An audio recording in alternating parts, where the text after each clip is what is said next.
Now this area has been seen by people all over the world, whether they've been to the city or not.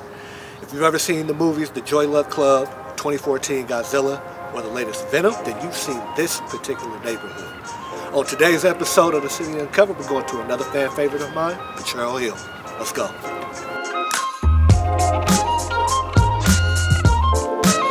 Potrero Hill is located on the eastern side of the city in between Mission District, Dogpatch, and just south of Soma. Its boundaries are Townsend Street to 7th Street on the north, 280 on the east, Cesar Chavez Street to the south, and the 101 to Potrero Ave on the west. Just over 1.5 square miles in size, it's in this perfect nook where the residents are isolated from the fog and chill of the Pacific, and why it's known as the sunniest neighborhood in the city. The major attraction is its proximity to downtown, being just a few short minutes away from some of the city's best entertainment, dining, and shopping, while keeping its small town feel. Now, the origins of the neighborhood go back as far as 1835. Eventually, gold rush squatters came in and started the first of many waves of urbanization. Gunpowder factories, shipyards, iron factories, and warehouses followed the gold miners. Potrero Hill is one of the few areas that survived the 1906 quake and fire, so many of the San Franciscans moved to the neighborhood, and it soon became a diverse location. By the early 1900s, European immigrants made their way to the area, and by the 1940s, just about every ethnicity had made their way to work the shipyards. It was a blue-collar working-class neighborhood for a very long time. Manufacturing firms like U.S. Steel and American Can Company helped keep the area industrialized. That was until the late 1990s when the dot-com era hit.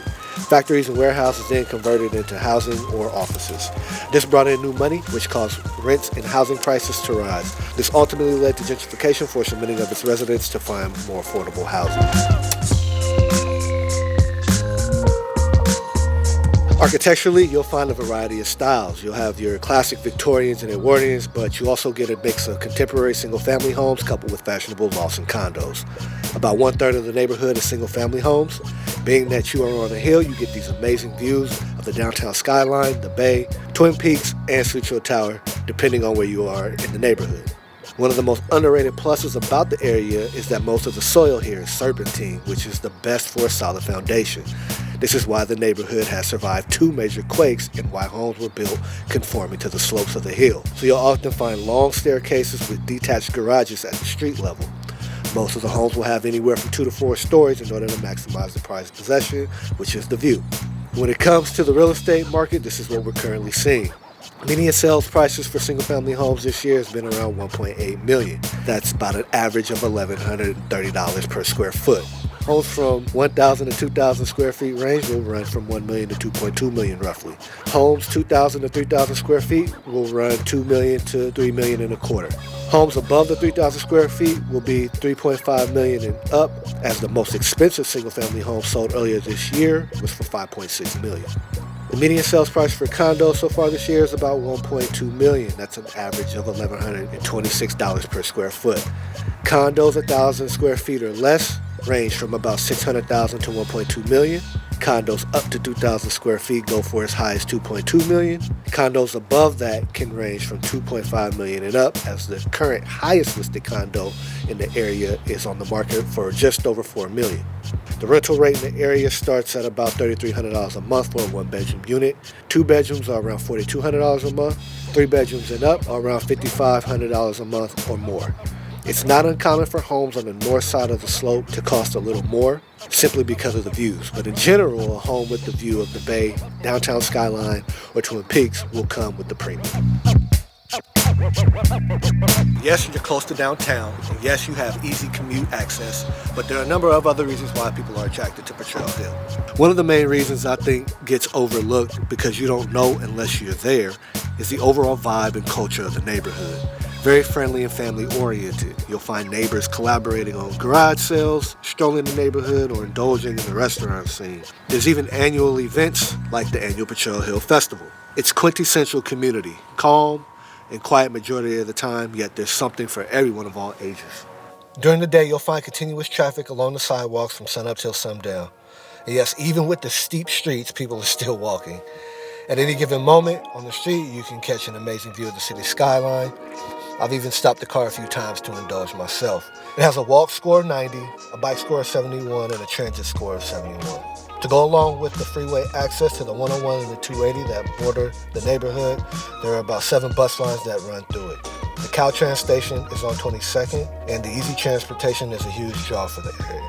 18th Street is the life of the party and where you can find many options. This is the hub of your eateries, bars, cafes, and shops.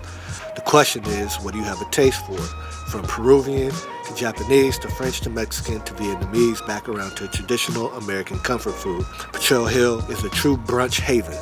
There are multiple watering holes where you can unwind after a long day, catch a game, play pool, or simply enjoy the view.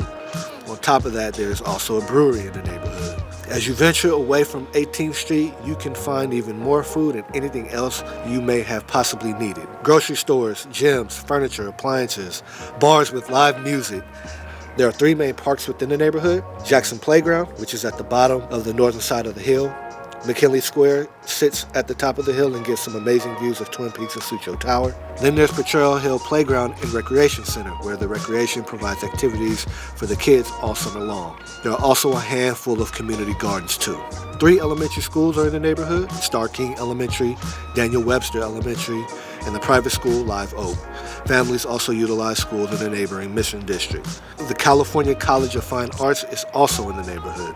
For a while, Potrero Hill was considered to be the best kept secret, but I think that notion is actually starting to change. Each and every year, I think the light is starting to shine brighter and brighter, and it gains more recognition as we go on. So if you haven't given this neighborhood consideration as a place to stay, I definitely think you should do so. You won't be disappointed. If you like the information in this video, a thumbs up would be helpful. Let me know in the comments what other neighborhoods you would like to see. Then go ahead and hit that subscribe and notification bell so you don't miss out on any further videos. Go ahead and give me a follow on Instagram for exclusive market updates and new listings. And remember, if you're thinking anything real estate in San Francisco, you should be thinking of me. Peace.